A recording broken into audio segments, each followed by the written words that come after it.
subscribe official iNews channel. Dan jangan lupa klik tombol notifikasinya.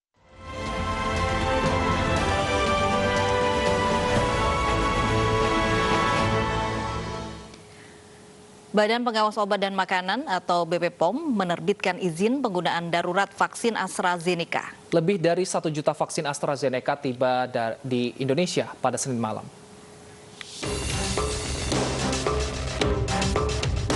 Persetujuan penggunaan masa darurat untuk vaksin COVID-19 buatan farmasi asal Inggris, yaitu AstraZeneca dari BPOM telah keluar pada 22 Februari lalu.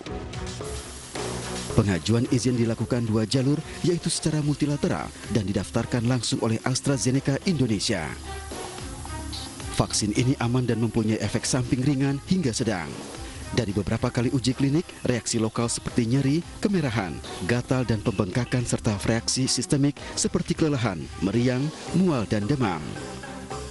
Pemberian vaksin AstraZeneca dapat merangsang pembentukan antibodi baik pada populasi dewasa maupun lansia dengan rata-rata titer antibodi GMT-nya setelah dosis kedua. Dewasa yaitu usia 18 sampai 60 tahun adalah adanya peningkatan 32 kali. Sedangkan lansia usia di atas 65 tahun 21 kali.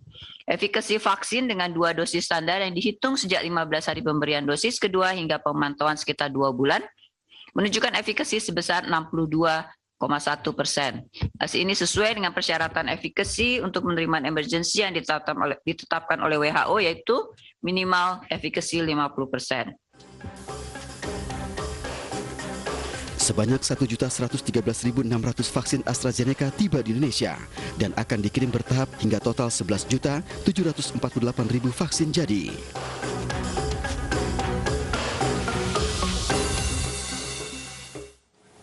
Nah, ini ada lagi merek baru yang tiba di Indonesia, vaksin AstraZeneca selain dari Sinovac. Nah, kita akan membahasnya bersama dengan Dr. Muhammad Irhamsyah, spesialis patologi klinik. Selamat siang, Dr. Irham. Misalnya kalau selamat siang. Baik, Dok. Nah, kalau misalnya Sinovac waktu itu kita sudah disuntik untuk yang tahap pertama, kita merasakan dampaknya agak demam dan mungkin di tangan agak kebas. Apakah efek samping dari AstraZeneca ini nanti juga sama atau berbeda? Ya, memang vaksinasi itu adalah proses upaya pemerintah ya untuk mengenalkan jenis virus terutama corona ini kepada tubuh kita. Nah, gejala-gejala itu pasti ada. Kenapa? Karena proses pengenalan itu butuh waktu sehingga tubuh mengalami reaksi dalam proses pengenalannya yang membutuhkan waktu selama kurang lebih 2 minggu. Ya, gejala-gejalanya secara umum sih biasanya demam, lemes, ya, kemudian nyeri pada daerah suntikan. Nah, kalau terjadi gejala-gejala seperti itu ya cukup dengan meminum obat atau dikompres sesuai dengan gejala yang dialami.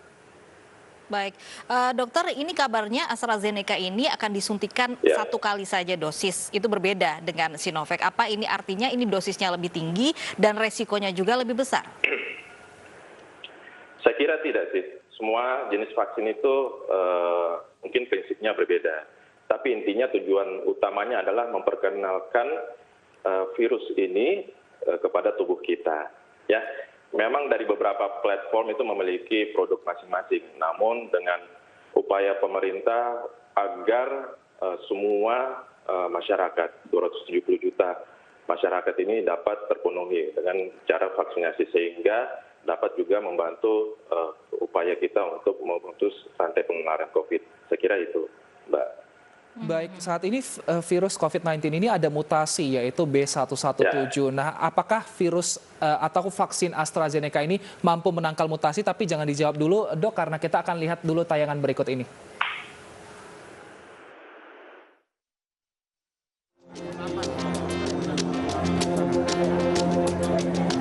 Menteri Kesehatan Budi Gunadi Sadikin menjelaskan varian baru COVID-19 dari Inggris yang dikenal sebagai strain B117 sudah ditemukan di Indonesia.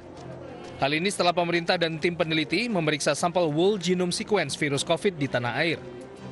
Pemerintah mendeteksi strain B117 di sejumlah daerah di tanah air, yaitu di Provinsi DKI Jakarta, Jawa Barat,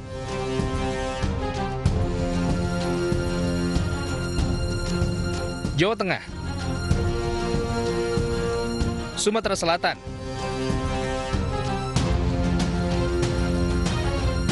Sumatera Utara, Kalimantan Selatan, dan Kalimantan Timur. Meski diklaim tidak mematikan, namun Menkes menyatakan varian baru COVID-19 ini lebih cepat menular. Dampaknya yang 501 tidak lebih mematikan, tapi lebih cepat menular. Ya, jadi kalau 1 jadi 5, ini 1 jadi 7, lebih cepat menular. Jadi gimana menghadapinya? Sama gimana cara menghadapi pandemi, strateginya cuma satu, mengurangi laju penularan. Sementara di Brebes, Jawa Tengah, hasil tes PCR kontak erat penyintas strain B117 telah keluar. Dari 7 orang kontak erat, 2 dinyatakan positif COVID-19. Namun hasil PCR terhadap penyintas B117 dinyatakan negatif. Sehingga penyebab penularan kedua orang tersebut bukan berasal dari penyintas B117. Untuk memastikannya, Dinas Kesehatan Brebes kembali mengambil sampel darah keduanya untuk dikirim dan diperiksa lebih lanjut di Jakarta. Tim Liputan iNews melaporkan. Di beberapa provinsi di Pulau Jawa, Sumatera, dan Kalimantan sudah ada orang yang terkena virus varian baru COVID-19 B117. Apakah vaksin AstraZeneca ini lebih ampuh, Dok, untuk menangkal varian baru dari COVID-19 ini? Ya, jadi jenis platform dari AstraZeneca ini kan baru datangnya. Jadi mereka dari UK mengirimkan ke sini dan rencana akan didistribusi sekitar 11 juta ya.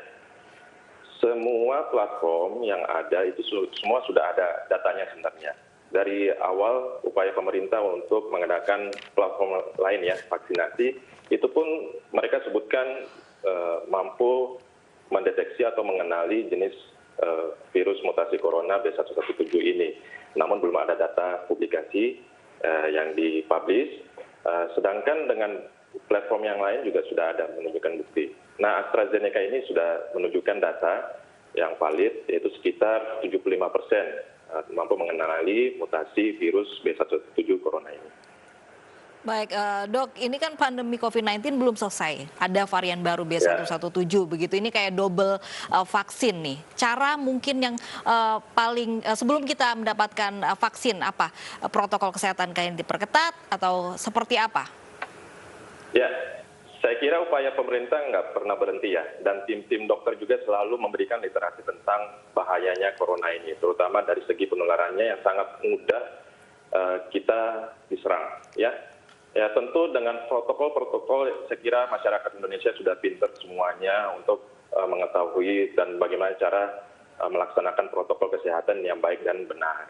Ya, tetap itulah ukuran atau acuan kita sebagai upaya kita untuk memutus rantai penularan. Tetap protokol kesehatan itu yang terbaik. Baik, ya, terima kasih Dr. Muhammad. Selagi memang vaksinasi ini selagi berjalan, bertahap, ya kita tetap harus patuhi protokol kesehatan. Saya kira itu Mbak, Mas. Baik, terima kasih Dr. Muhammad Irhamsyah, dokter spesialis patologi klinik telah bergabung bersama kami di iNews Siang. Kita harapkan semoga ini menjadi pengingat juga pada warga agar tidak longgar untuk menerapkan protokol kesehatan. Sekali. Pemirsa, dari preman sampai mantan petugas Satgas Covid, hindari razia masker di wilayah Tanah Abang. Selengkapnya kami hadirkan usai jeda berikut.